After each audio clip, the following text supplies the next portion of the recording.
Siente tu lado en tu corazón para que proclame las palabras del Santo Evangelio en nombre del Padre, el Hijo y el Espíritu Santo. Aleluya, aleluya, aleluya, aleluya.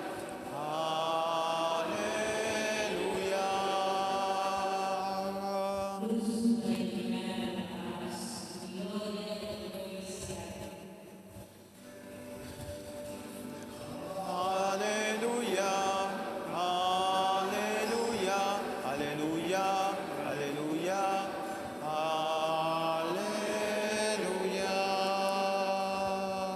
El Señor esté con ustedes. Y con tu espíritu. Evangelio de nuestro Señor Jesucristo según San Lucas. Gloria a ti, Señor. Cuando llegó el día fijado por la ley de Moisés para la purificación de ellos, llevaron al niño a Jerusalén para presentarlo al Señor, como está escrito en la ley: todo varón primogénito será consagrado al Señor. También debían ofrecer en sacrificio un par de tórtolas o de pichones de paloma, como ordena la ley del Señor. Vivía entonces en Jerusalén un hombre llamado Simeón, que era justo y piadoso, y esperaba el consuelo de Israel. El Espíritu Santo estaba en él, y le había revelado que no moriría antes de ver al Mesías del Señor. Conducido por el mismo Espíritu, fue al templo, y cuando los padres de Jesús llevaron al niño para cumplir con él las prescripciones de la ley, Simeón lo tomó en sus brazos y alabó a Dios diciendo: «Ahora, Señor, puedes dejar que tu siervo muera en paz, como lo has prometido, porque mis ojos han visto la salvación que preparaste delante de todos los pueblos, luz para iluminar a las naciones paganas y gloria de tu pueblo Israel». Su padre y su madre estaban admirados por lo que oían decir de él. Simeón, después de bendecirlos, dijo a María, la madre: «Este niño será causa de caída y de elevación para muchos en Israel. Será signo de contradicción, y a ti misma una espada te atravesará el corazón. Así se manifestarán claramente los pensamientos íntimos de muchos». Había también allí una profetisa llamada Ana, hija de Fanuel, de la familia de Aser, mujer ya entrada en años, que, casada en su juventud, había vivido 7 años con su marido. Desde entonces había permanecido viuda y tenía 84 años. No se apartaba del templo, sirviendo a Dios noche y día, con ayuno y oraciones. Se presentó en ese mismo momento y se puso a dar gracias a Dios, y hablaba acerca del niño a todos los que esperaban la redención de Jerusalén. Después de cumplir todo lo que ordenaba la ley del Señor, volvieron a su ciudad de Nazaret, en Galilea. El niño iba creciendo y se fortalecía, lleno de sabiduría, y la gracia de Dios estaba con él. Palabra del Señor. Gloria a ti, Señor Jesús.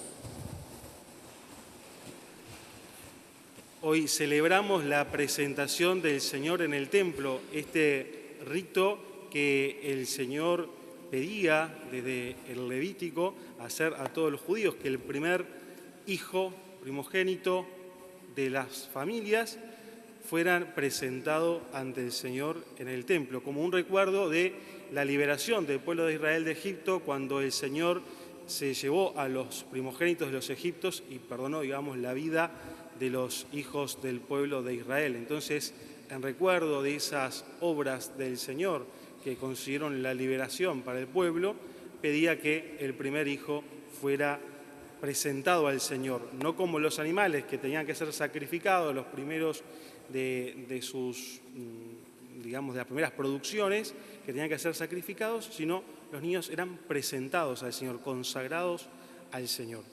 Y con esta piedad, con esta obediencia, es que presentan los padres de Jesús a Jesús en el templo, cumpliendo justamente esta ley. Y es interesante porque acá habla de que habían cumplido el tiempo de purificación que debían cumplir después de tener un parto, sobre todo la mujer, por todo el tema de la sangre.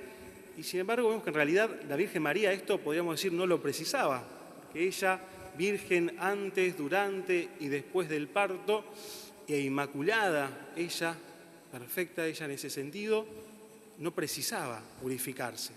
De algún modo tampoco precisaban presentar a Jesús, siendo Él el único Hijo de Dios que estaba en el templo celestial desde siempre.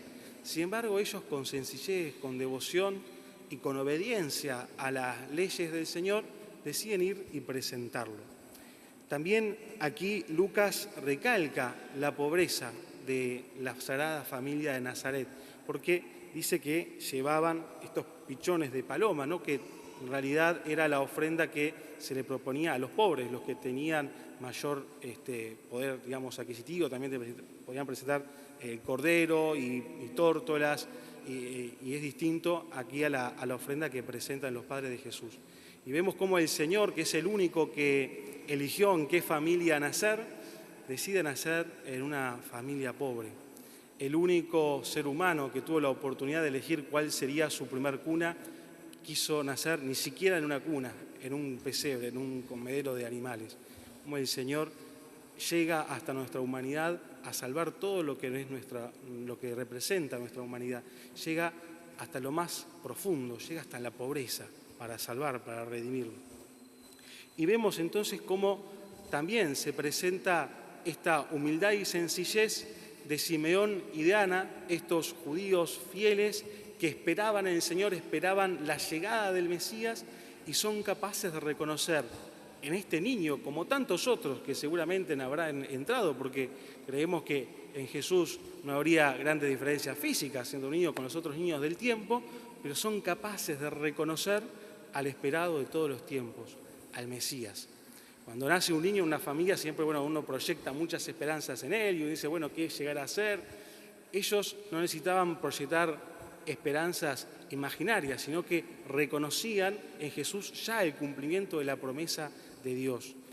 Y esto es algo que lo pueden hacer, dice el Evangelio, porque estaban guiados por el Espíritu Santo, iluminados por el Espíritu Santo. Cuando uno con sencillez se ofrece a Dios y se abre a Dios, es capaz de escucharlo y de reconocer su acción en la historia. Como los pastores que supieron escuchar el llamado de los ángeles y van a adorar al niño. Nos hace recordar este pasaje a aquel pasaje del Evangelio en el que Jesús se entristece y reprocha a algunas ciudades judías por no haberlo reconocido a él como Mesías, a pesar de que había realizado en ellas muchos milagros. Ay de ti, Corazaín, ay de ti, Betsaida. Y sin embargo después dice, te alabo, Padre, Señor del cielo y de la tierra, porque has querido ocultar estas cosas a los inteligentes y prudentes de este mundo y revelárselo a los pequeños. Sí, Padre, porque así has querido. El Señor, dice también en otro pasaje de la Escritura, resiste a los soberbios, al que se las cree todas, al que sabe que se las sabe todas, aquel que cree que no necesita de Dios, no puede reconocer en su vida la acción de Dios, no puede escucharlo. Y esto no es una alabanza a la ignorancia. También el Señor se le manifestó a los magos de Oriente, que con su capacidad intelectual buscaban en las estrellas respuestas de Dios, y también a ellos los guió hacia Jesús. Esto no es entonces una alabanza de ignorancia, sino una alabanza a la humildad, al sabernos necesitados de Dios, al que no lo podemos todos solos. Muchas veces sucede que miramos la religión como una especie de supermercado. Tomo lo que me sirve, tomo aquella página del Evangelio de la Escritura que me es más cómoda, que me gusta más, y tendemos muchas veces como a desechar otras un poco más incómodas. Es muy lindo ver que Dios me perdona y que me ama y que se entrega por mí. Pero cuando dice que tengo que perdonar al otro, esa parte bien que me gustaría borrarla, ¿no? Es lindo ver que Jesús vive resucitado y glorioso, pero cuando dice que va a la cruz y que me invita a mí también a acompañarlo a la cruz, esas partes no nos gustan tanto. Cada uno tendrá aquellas cosas por ahí que le cuesta más creer de la fe de la Iglesia, pero hoy también de algún modo nos llama el Señor a abrir nuestro corazón a Él para dejarnos iluminar por Él y dejar que podamos reconocer su presencia y su acción en nuestra vida, en nuestra historia. Y en la primera lectura hablaba de el mensajero. Yo envío a mi mensajero para que prepare el camino delante de mí. Este es Juan el Bautista, que prepara el camino del Señor. Y después dice, y enseguida entrará en su templo el Señor que ustedes buscan. Hay como una diferencia entre el enviado, si se quiere, que enviado a anunciar, y el Señor que ingresa en el templo como por fuerza propia. Es aquel del que habla el Salmo. Puertas, levanten sus dinteles, levántense puertas eternas para que entre el Rey de la Gloria. ¿Quién es ese Rey de la Gloria? El Señor héroe valeroso. Es Jesús, que muerto en la cruz, ingresa, luego resucitado y asciende a los cielos, ingresa al templo de la gloria. Justamente este Evangelio, la presentación del Señor, quiere ser un anuncio, una prefigura de la entrada triunfal de Jesús en el templo celeste. ¿Se acuerdan que en la cruz dice, cuando Jesús muere, que se rasgó el velo del templo, ese velo que separaba el Sancta Sanctorum, el lugar de la presencia de Dios, de los hombres? Con la muerte de Cristo y la muerte, resurrección y ascensión, ya no hay un velo que nos separe de Dios, sino que hay uno de los nuestros, un ser humano, un hombre que está en la vida íntima de Dios, que es Jesús, que con su humanidad lleva a los hombres a Dios. Y es lo que habla la carta a los Hebreos. El centro de la carta de los Hebreos, el mensaje central, es que Jesús es el sumo y eterno sacerdote. Esta expresión de Jesús como sacerdote no aparece tanto en el Nuevo Testamento, aparece más como maestro, señor, pero esta expresión, este título, sumo y eterno sacerdote, es algo propio de la carta a los Hebreos. Quiere decir que Jesús es aquel que se presenta a sí mismo como ofrenda al Padre por nuestra salvación. Mientras los judíos tenían que hacer varios sacrificios que eran ineficaces y que tenían que ser repetidos para el perdón de los pecados, Jesús, con el único sacrificio de sí mismo, es capaz de perdonar los pecados de toda la humanidad, de todos los tiempos. Perfecto el sacerdote, porque Él es sin mancha, es perfecto, no necesitaba ofrecerlo por sí mismo, lo hizo por puro amor, pura gracia. Perfecta la víctima, es Él mismo que se ofrece al Padre. Vemos allí el vitral de Jesús precioso que está con las manos allí, es signo de contemplación, pero también de ofrenda. Arriba está el Padre. Él se ofrece a sí mismo al Padre por todos nosotros, por nuestra liberación. Y eso se actualiza, se hace nuevo, se hace actual en cada Eucaristía, en cada misa. No es que nosotros repetimos el sacrificio de Cristo, sino que la misa es como que nos transporta al pie de la cruz y nos hace gozar de las gracias del Señor resucitado. Y esto también se actualiza cuando un bautizado vive su vocación también sacerdotal. Por el bautismo somos sacerdotes, profetas y reyes. Reyes, hijos del Rey, del Altísimo, profetas, enviados a anunciar, y sacerdotes, porque estamos llamados a unirnos a Jesús para ofrecer también nuestra propia vida, para hacer de nuestro trabajo, de nuestro estudio, de los momentos en familia, incluso de los momentos de diversión, un altar en el cual podamos ofrecernos a Dios. Y esto es una cosa hermosa si pensamos que cada cosa que hagamos, cuando es bien intencionada y con el corazón puesto en Dios, puede ser una ofrenda agradable al Padre. A mí me ayuda mucho tener una crucecita, una imagen para recordar cuando voy a estudiar, cuando voy a incluso hacer una acción doméstica, incluso lavar la ropa, incluso lavar los platos, que se lo ofrezco al Padre, a Dios, para su gloria, para mi propia purificación, por el perdón de los pecados de los demás, pidiendo también, intercediendo por los demás. Nosotros tenemos esta posibilidad dada por el Señor del bautismo de interceder por los demás, ayudar a los demás a redimirse incluso. Y esto es una vocación hermosa que todo bautizado tiene. Y de saberse cada uno de nosotros, por el bautismo y la confirmación, consagrados para el Señor. Las hermanas, los religiosos, cuyo día es hoy en la mayor parte del mundo, así que las felicitamos, nos recuerdan justamente de que estamos hechos para Dios, de que nuestra casa celestial está junto con Dios. Esa es nuestra morada definitiva.